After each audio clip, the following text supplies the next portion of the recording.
പണ്ട് Kunhalikutty global investors meet നടത്തിയിരുന്നു കേരളത്തിൽ. അതുപോലെ തന്നെ ഇപ്പോൾ ഇൻവെസ്റ്റ് കേരള ഗ്ലോബൽ സമ്മിറ്റ് എന്ന് പറഞ്ഞിട്ടൊരു വലിയ സംരംഭം കേരള സർക്കാർ നടപ്പാക്കുന്നു. അപ്പോൾ ഒരുപാട് കേരളീയർക്ക് ജോലി കിട്ടും. ഇത് എത്ര കാലമായി കേൾക്കുന്നു? കുഞ്ഞാലിക്കുട്ടിയുടെ കാര്യത്തിൽ ജിം എന്ന് പറഞ്ഞു തുടങ്ങി അല്ലേ? അതെ, എത്രയോ വർഷം, എല്ലാ വർഷവും ഏത് സർക്കാർ വന്നാലും ഇങ്ങനെ ഒരു ആചാരം നടക്കും. അതവിടെ നിൽക്കട്ടെ, നമുക്ക് ആസാം വരെ പോകാം. അല്ല, കേരളത്തിൽ ഒരുപാട് ആസാമിൽ പോയിട്ട് വരാം. ആസാമിൽ കേരളം ലജ്ജിക്കണം, തല താഴ്ത്തണം, പറ്റുമെങ്കിൽ ഓടിപ്പോയി അറബിക്കടലിൽ ചാടണം. ആസാം സർക്കാർ ജപ്പാനുമായി കരാർ വെച്ചിരിക്കുന്നു. ഹിമന്ത ബിശ്വ ശർമ്മ അല്ലേ? അതെ, BJP-കാരനാണ്. BJP സർക്കാർ ജപ്പാനുമായി കരാർ വെച്ചിരിക്കുന്നു. 8 ലക്ഷം ആസാമീസ് ചെറുപ്പക്കാർക്ക് ജപ്പാൻ ജോലി കൊടുക്കും. എങ്ങനെയാണെന്നറിയോ? അതാണ് എൻ്റെ രസം. അവർ ജപ്പാനുമായിട്ടുള്ള സിംഗപ്പൂരുമായിട്ട് ഒരു കരാർ വെച്ചിട്ടുണ്ട്. പക്ഷേ ജപ്പാൻ്റെ പ്രൊജക്റ്റാണ് കുറച്ചുകൂടെ മാതൃകാപരമായ പ്രൊജക്റ്റ്. അതുകൊണ്ട് അതിനെക്കുറിച്ച് പറയാം. അതായത് ജപ്പാനുമായി ധാരണാപത്രം ഒപ്പുവെച്ചു മുഖ്യമന്ത്രി. അതായത് ജപ്പാൻ ഇപ്പോൾ ആദ്യം ചെയ്യാമെന്ന് 50,000 യൂത്ത് ചെറുപ്പക്കാർക്ക് ഉടനെ പരിശീലനം കൊടുക്കാൻ പോകാം. ജാപ്പനീസ് ഭാഷ പഠിപ്പിക്കും, ജപ്പാൻ്റെ കൾച്ചർ പഠിപ്പിക്കും, എന്നിട്ടിവരെ ജപ്പാനിലേക്ക് കൊണ്ടുപോകും. ഇങ്ങനെ 50,000 പേര് വീതമുള്ള ബാച്ചുകളായി അടുത്ത 5 വർഷത്തിനുള്ളിൽ 8 ലക്ഷം ആളുകൾക്ക്, 8 ലക്ഷം ആസാം ചെറുപ്പക്കാർക്ക് ജപ്പാനിൽ ജോലി എടുക്കാൻ പോകാം. ജപ്പാനിൽ ഇതിനുവേണ്ടി ആസാം ചെയ്യാൻ പോകുന്നത്, ഇപ്പോൾ മറ്റു ഭാഷകൾ ഇംഗ്ലീഷ് പഠിപ്പിക്കുന്നുണ്ടല്ലോ, അതുപോലെ ആസാമിലെ സ്കൂളുകളിൽ ജപ്പാൻ ഭാഷ കൂടെ പഠിപ്പിക്കും. ജപ്പാൻ ഭാഷ പഠിപ്പിക്കും, ജപ്പാൻ്റെ കൾച്ചർ പഠിപ്പിക്കും. അതായത് ഇപ്പോൾ ജപ്പാൻ്റെ കൾച്ചർ പഠിപ്പിക്കുക എന്നുള്ളത് വളരെ പ്രധാനമാണ്. ജപ്പാനിൽ പോയാൽ റോഡിൽ ഒരു കടലാസ് കഷ്ണം പോലും കാണത്തില്ല. നമ്മൾ ചിലവിടുന്ന് പോയവർ പറയുന്നുണ്ട്, ഞങ്ങളത് കഴിച്ചിട്ട് മിഠായി കടലാസ് താഴെ ഇട്ടാൽ വഴിയെ പോകുന്ന ജാപ്പനീസ് കുട്ടികൾ വന്ന് അത് പെറുക്കിയെടുത്ത് വേസ്റ്റ് ബിന്നിലിടും. നമ്മളെ നാണം കെടുത്തും. അതുപോലെ ജപ്പാനിലേക്ക് ചെന്നാൽ അവർ ഒരാളെ കാണുമ്പോൾ ശിരസ് കുനിച്ച് അവർ നമസ്കാരം പറയും. അങ്ങനെയാണ് അവരുടെ രീതി. അതെന്താ ഇങ്ങനെ ചെയ്യും എന്ന് പറഞ്ഞാൽ, ചെറുതിലേ മുതൽ അവരെ പഠിപ്പിക്കുന്ന അങ്ങനെയാണ്. കൾച്ചർ, മറ്റുള്ളവരെ ബഹുമാനിക്കുക, തലകുനിച്ച് വണങ്ങുക, സ്വീകരിക്കുമ്പോഴും യാത്ര പറയുമ്പോഴും. കണ്ടിട്ടില്ലേ? സിനിമകളിലൊക്കെ കണ്ടിട്ടുണ്ട്. അതായത് ജപ്പാനിലെ സ്കൂളുകളിൽ ആദ്യത്തെ ഈ നമ്മുടെ LKG കിൻഡർ ഗാർഡൻ ഒക്കെ ഉണ്ടല്ലോ, കിൻഡർ ഗാർഡനിലൊന്നും അക്ഷരമൊന്നും അല്ല പഠിപ്പിക്കേണ്ടത്. എങ്ങനെ പെരുമാറണം, സംസ്കാരം, മറ്റുള്ളവരെ എങ്ങനെ ബിഹേവ് ചെയ്യണം, മറ്റുള്ളവരെ എങ്ങനെ റെസ്പെക്റ്റ് ചെയ്യണം എന്നൊക്കെ പഠിപ്പിക്കുന്നുണ്ട്. അങ്ങനെയുള്ള ജപ്പാനിൽ പോയാൽ അവിടുത്തെ സംസ്കാരവുമായി ഇഴുകിച്ചേർന്ന് വേണം അവിടെ തൊഴിലെടുക്കാൻ. അതുകൊണ്ട് ജപ്പാൻ 50,000 പേരെ വീതമുള്ള ബാച്ചുകളായി ട്രെയിൻ ചെയ്യാൻ പോവാണ്. അതിന് 20 സർവകലാശാലകളിലെ, ജപ്പാനിലെ 20 സർവകലാശാലകളിലെ പ്രൊഫസർമാരോടെ വരും. എന്നിട്ട് ആസാമിലെ ചെറുപ്പക്കാരെ ജാപ്പനീസ് ഭാഷ, ജാപ്പനീസ് കൾച്ചറൊക്കെ പഠിപ്പിച്ചിട്ട് ബാച്ച് ആയിട്ട് കൊണ്ടുപോയി 8 ലക്ഷം ആസാമിലെ ചെറുപ്പക്കാർക്ക് തൊഴിൽ കൊടുക്കാൻ പോവാം. എങ്ങനെയുണ്ട്? അപ്പോഴാണ് നിങ്ങൾ എന്ത് സമ്മിറ്റാണ്? ഇൻവെസ്റ്റ് കേരള ഗ്ലോബൽ തേങ്ങ ഭയങ്കര സംഭവം. എല്ലാ പത്രത്തിനും കുറച്ച് കാശ് കിട്ടിയിട്ടുണ്ട്, ഫ്രണ്ട് പേജ് പരസ്യം കിട്ടി. ഇത് ഈ സമ്മിറ്റ് കഴിയുന്നതോടെ അതിൻ്റെ വെടി തീരും. ഇവിടെ സ്റ്റാർട്ടപ്പ് എന്ന് പറഞ്ഞ വിവാദം ഉണ്ടല്ലോ ശശി തരൂരുമായിട്ട്. എന്ത് തേങ്ങ, എത്ര തൊഴിലവസരം ഉണ്ടായിരിക്കുന്നത്? കുറച്ചൊക്കെ തുടങ്ങിയിട്ടുണ്ട്, ഇല്ലെന്നും പറയുന്നില്ല. പക്ഷേ കേരളം പോലെയുള്ള സംസ്ഥാനത്ത് എല്ലാ വർഷവും എല്ലാ സർക്കാരും വരും ഇത്തരമുള്ള പ്രകടനങ്ങൾ നടന്നുണ്ട്.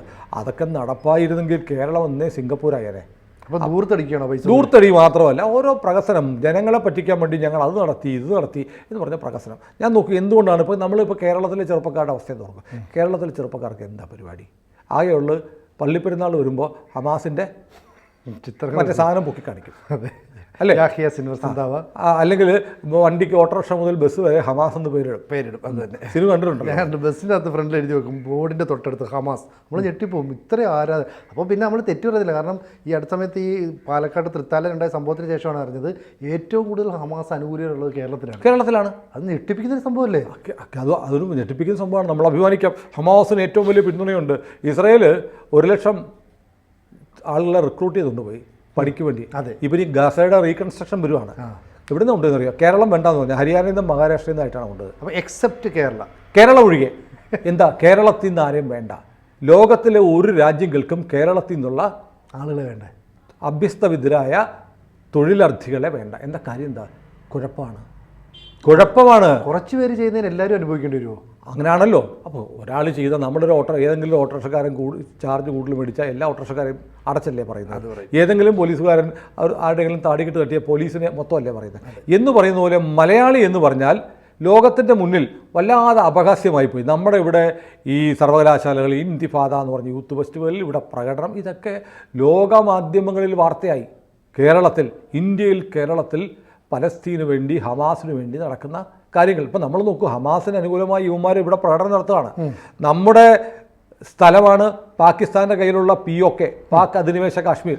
നമ്മുടെ സ്ഥലമാണ്, ഇന്ത്യയുടെയാണ്. ഇന്ത്യൻ പാർലമെൻറ്റ് ഇപ്പോഴും പറയുന്നത് നമ്മുടെയാണെന്ന് അംഗീകരിച്ചിരിക്കുന്ന സ്ഥലമാണ്. അതുകൊണ്ടാണ് ജമ്മു കാശ്മീർ അസംബ്ലിയിൽ POKയ്ക്ക് വേണ്ടി 24 സീറ്റുകൾ നമ്മൾ ഒഴിച്ചിട്ടിരിക്കുന്നത്.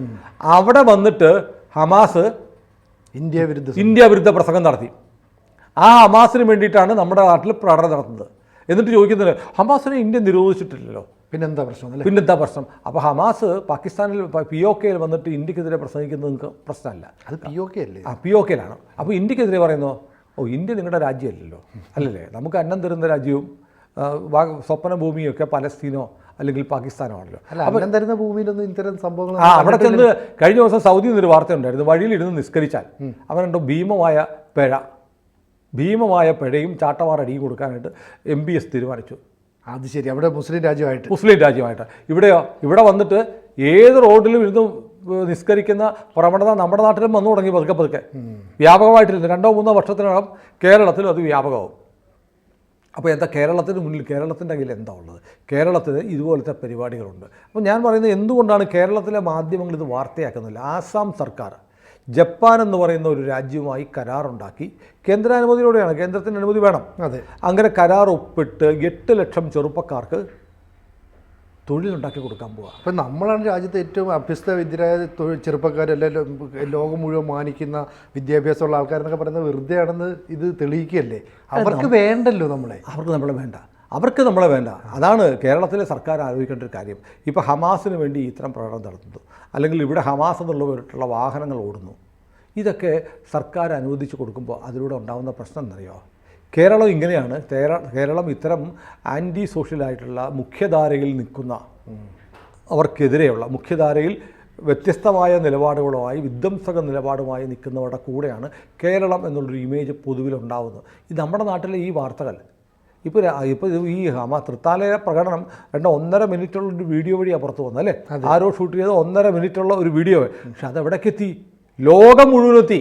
അപ്പോൾ ഇന്നത്തെ ആധുനിക കാലത്ത് മലയാളത്തിലാണെങ്കിൽ പോലും ട്രാൻസ്ലേറ്റ് ചെയ്ത് മറ്റൊരു ഭാഷയിൽ അതാണ് ഇന്ത്യയിൽ കേരളം എന്ന് പറയുന്ന സ്ഥലത്ത് ഹമാസിന് അനുകൂലമായി നടക്കുന്ന പ്രകടനം എന്ന് പറഞ്ഞ് ഇസ്രായേൽ വരെ ചെന്നിട്ടുണ്ടാവും. അതെ. അപ്പോൾ അവിടെ ഉള്ളവർ നമ്മൾ ആ രീതിയിലായിരിക്കില്ല. ദേശീയ മാധ്യമങ്ങൾ, ഇന്ത്യ ടുഡേ ഉൾപ്പെടെയുള്ള മാധ്യമങ്ങളിലൊക്കെ പ്രധാന വാർത്തയായിരുന്നു കേരളത്തിൽ നടന്ന. കേരള സർക്കാരിന് ലജ്ജയില്ല.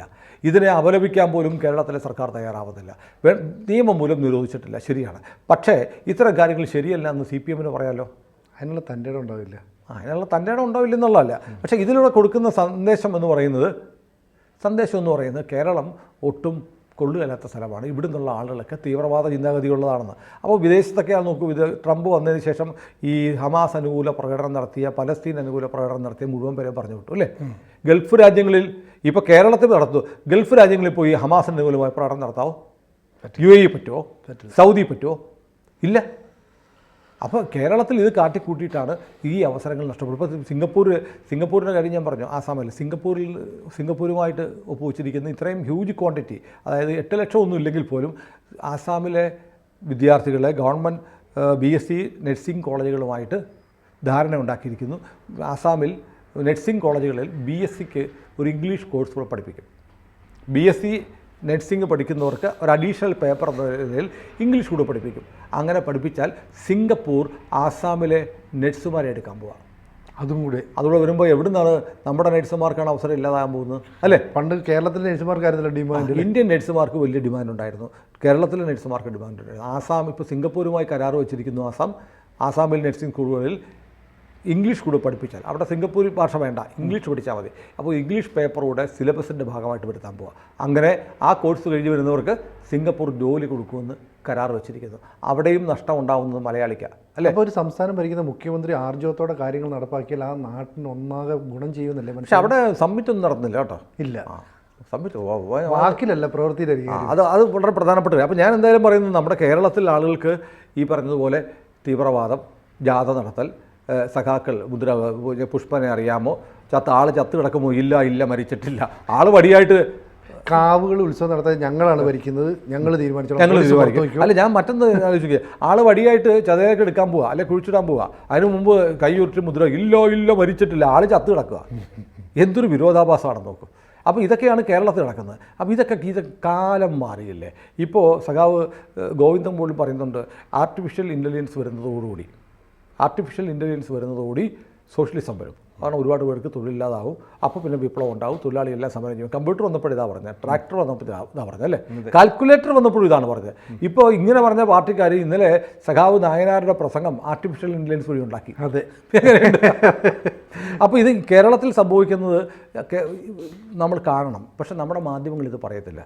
ആസാം സർക്കാർ ഇങ്ങനെ സിംഗപ്പൂരും ജപ്പാനുമായി കരാറുണ്ടാക്കി 8 ലക്ഷം ആസാമീസിനെ അങ്ങോട്ട് കൊണ്ടുപോകുമ്പോൾ ഇപ്പോൾ നമ്മുടെ നാട്ടിൽ നമ്മൾ ബംഗാളിൽ നിന്ന് വിളിക്കുന്ന അവരിൽ നല്ല ശതമാനം ആസാമീസ് ഉണ്ട് അല്ലേ. ആസാമിൽ നിന്ന് വരുന്ന ഒരുപാട് പേര് ഇവിടെ പണിയെടുക്കാൻ വരുന്നത്. ഈ ചെറുപ്പക്കാരൊക്കെ തിരിച്ചു പോകും. പണ്ട് കേരളത്തിൽ ഇഷ്ടംപോലെ തമിഴ്നാട്ടുകാർ വരുന്നുണ്ട്. പണ്ട് തമിഴന്മാരായിരുന്നു. ഇപ്പോൾ ഇവിടെ പാണ്ടി റോഡിൽ കുഴി കുത്തുന്നതൊക്കെ പാണ്ടിയായിരുന്നു. ഇപ്പോൾ ഇല്ല, പാണ്ടിയില്ല. കാരണം തമിഴ്നാട്ടിലെ സർക്കാർ ADMK ആവട്ടെ DMK ആവട്ടെ ഈവൻ സ്റ്റാലിൻ പോലും അവിടെ വലിയ കമ്പനികളെയൊക്കെ കൊണ്ടുവന്ന് വലിയ തൊഴിൽ സംരംഭങ്ങൾ ഉണ്ടാക്കുന്നു, അവർക്ക് തൊഴിലവസരം ഉണ്ടാകുന്നു. അപ്പോൾ സ്വന്തം നാട് വിട്ട് പുറത്തേക്ക് പോകേണ്ടി വരും. തമിഴ്നാട്ടിൽ സാംസങ്ങിൻ്റെ കമ്പനി വന്നു. ആ കമ്പനി പൂട്ടിക്കാൻ സമരം ചെയ്തുകൊണ്ടിരിക്കുന്നതാരെന്നറിയാം, CIT. അവസാനം സ്റ്റാലിൻ പറഞ്ഞ് ചവിട്ടിക്കുട്ടി അകത്തോട് ഇതൊക്കെ പറഞ്ഞ് ഇടപെട്ടപ്പോൾ സമരം തീർന്നു. ഇപ്പോഴും സാംസങ് ഇന്നലെ ആവശ്യപ്പെട്ടിട്ടുണ്ട്, ഞങ്ങളുടെ ജീവനക്കാർക്ക് പണിയെടുക്കുന്ന ജീവനക്കാർക്ക് പുറത്തിറങ്ങിയാൽ മറ്റവന്മാർ ഇടിക്കും, CIT-ക്കാർ. ഇതെല്ലാം അറിയാവുള്ളൂ. അതുകൊണ്ട് സംരക്ഷണം തരണമെന്ന് സ്റ്റാലിനോട് ആവശ്യപ്പെട്ടിരിക്കുക. അപ്പോൾ കേരളത്തിലെ എല്ലാ സാധനവും പൂട്ടിക്കുന്ന സർക്കാർ കേരളത്തിൽ ഇത്തരം ഈ സമ്മിറ്റുകൾ നടത്തി.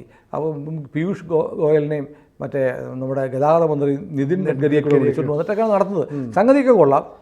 പക്ഷേ ഏട്ടിലെ പശു പുല്ല് തിന്നത്തില്ല എന്ന് പറഞ്ഞവരാണ്. പക്ഷെ വേണ്ടത് ആസാം ചെയ്യുന്നത് പോലെയുള്ള ദിശാബോധത്തോടുള്ള പരിപാടിയാണ്. പക്ഷെ നമുക്ക് ഈ ഞാൻ പറയുന്നത് ഇപ്പോൾ 5 വർഷം കഴിയുമ്പോഴത്തേക്കേ ആസാമിൽ നിന്നുള്ള ഇങ്ങോട്ട് വരവ് നിൽക്കും. പകരം മലയാളി ആസാമിൽ തേയില കൊള്ളാൻ പോകുമായിരിക്കും. കാരണം ആസാമിലെ ചെറുപ്പക്കാർ മുഴുവൻ ജപ്പാനിലും സിംഗപ്പൂരിലും ജോലി കിട്ടിപ്പോകും. അപ്പോൾ അവിടെ പണിയെടുക്കാൻ ആളില്ല. അപ്പോൾ മലയാളി ഇവിടുന്ന് അവിടത്തേക്ക് അമ്മ വല്ലതും തരണേ എന്ന് പറഞ്ഞ് ആസാമിൽ പോകുന്ന സ്ഥിതി ഉണ്ടാവും.